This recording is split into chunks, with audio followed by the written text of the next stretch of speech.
khusus masalah sholat, mari kita bersama-sama kita makmurkan. Jadi membangun masjid berat, merawat masjid lebih berat lagi. Tapi yang sangat berat adalah memakmurkan masjid-masjid Allah.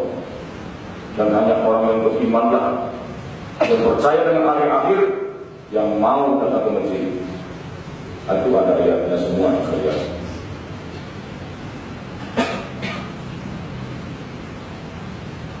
Maka saya sampaikan, saya pertaruhkan pangkat jabatan saya untuk apa? Mempertahankan sholat awal waktu berjamaah di masjid besok depan.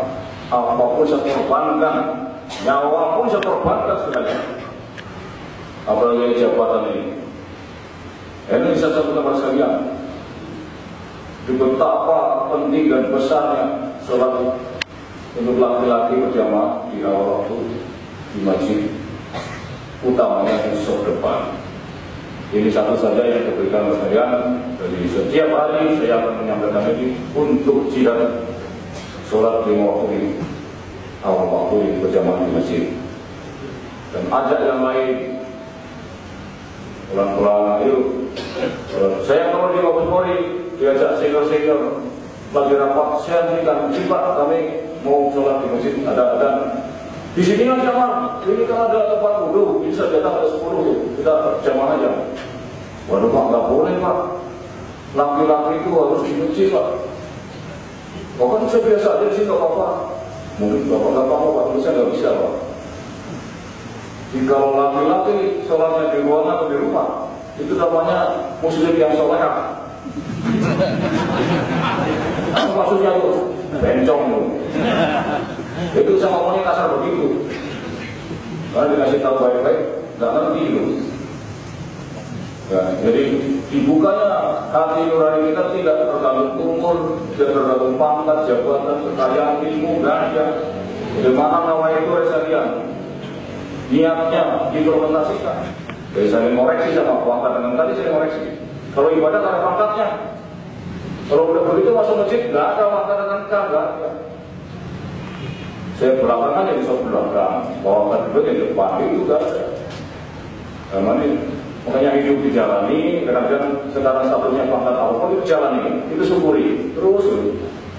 Tapi untuk mengejar ilmu cinta Allah dan silaturahim, mari kita berlomba, berlari mengejar, berpikir, berjihad untuk itu. Contohnya siapa? Rasulullah. Nanti akan disampaikan.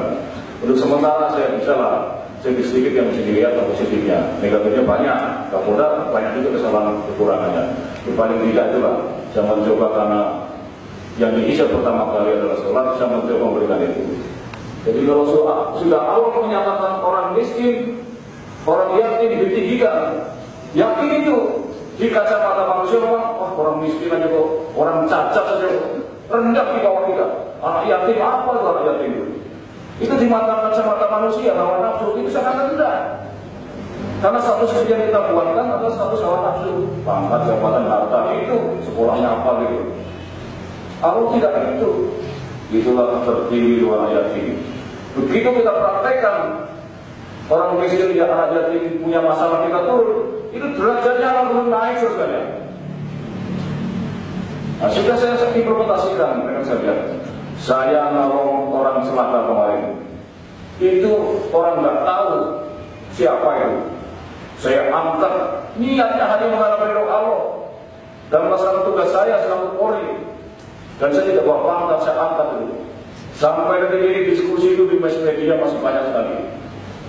Saya banyak terima telepon dari Bangbanas, dari kementerian-kementerian, dari angkatan-angkatan saya di Mabes Polri dan sebagainya. Sampai sekarang diskusinya belum selesai. Gara-gara apa?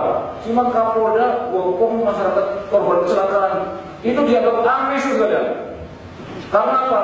Langka. Selama ini juga ada kecelakaan. Itu kenapa ditangani? Padahal Kapoldanya iya bahwa korbannya terbela. Karena saya Kapolda, kan nggak boleh dong nanti kotor baru saya.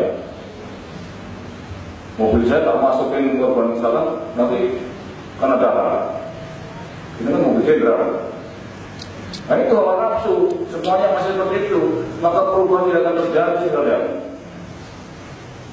Maka sekecil apapun rekan-rekan ada masalah, saya turun itu maksudnya. Karena apa? Lebih baik saya berdua dengan kalian, nilainya lebih tinggi. Di mana? Di hadapan Allah yang saya cari.